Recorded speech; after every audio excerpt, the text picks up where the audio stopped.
నాన్న సింగింగ్ షోలు ఎన్నో వస్తాయి, పాడుతా తీయగా సింగిల్ గా వస్తుంది.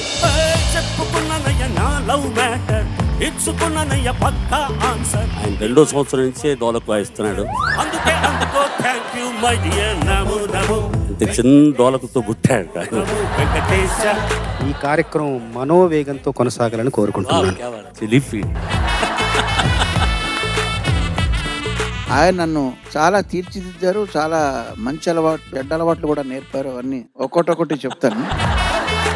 విక్టరీ వెంకటేష్ గారి సూపర్ హిట్ సాంగ్స్ ఈ పిల్లలు పాడి పోటీ పడబోతున్నారు.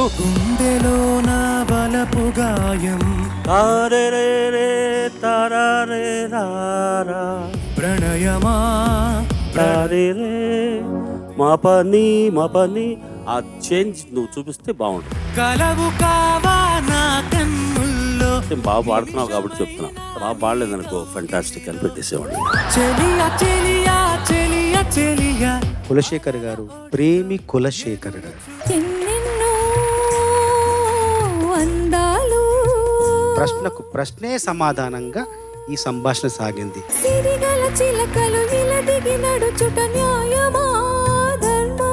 ఇట్లాంటి పాటలు పాడేటప్పుడు నీకు దమ్ము ఎక్కువ అవసరం, కొంచెం శృతి తగ్గించుకుంటే కూడా ఈజీ అవుతుంది. నీ స్కిల్ డెవలప్మెంట్ కి నీలో ఫైర్ నువ్వే క్రియేట్ చేసుకోవాలి. నేను ఎవరికన్నా తక్కువ అనుకుంటే నిలబడతావు, రాణిస్తావు. God bless you. నువ్వేమి చేశావు నేరం, నిన్నెక్కడంటింది పాపం, చినబోకుమా.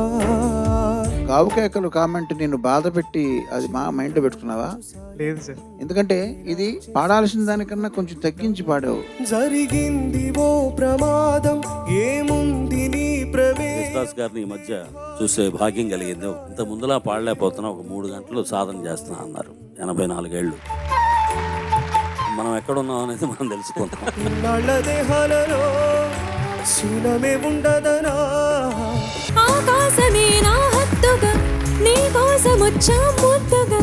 ఒక ప్రొఫెషనలిజం కనపడింది సింగింగ్ లో.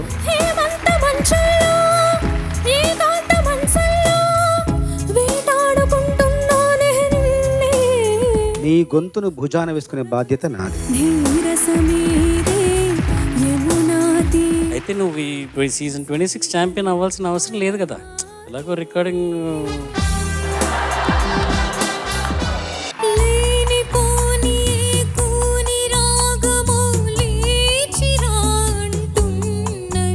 నీ గొంతులోని ఒక మత్తుదనం ఈ పాటకు అక్షరాల అలా సరిపోయింది. నిజమా అంటూ ఉంటాడు ఆయన. ఈయన చాలా రిక్వెస్ట్ చేస్తూ ఉన్నట్టుంటారు. ఈ వేదిక చూసినప్పుడంతా అన్నయ్యని చూసినంత ఆనందం మీకు ఒక్క నమస్కారంతో సరిపోదు సార్. తెలుగు జాతికి మీరు దొరికిన ఆణిముత్యం.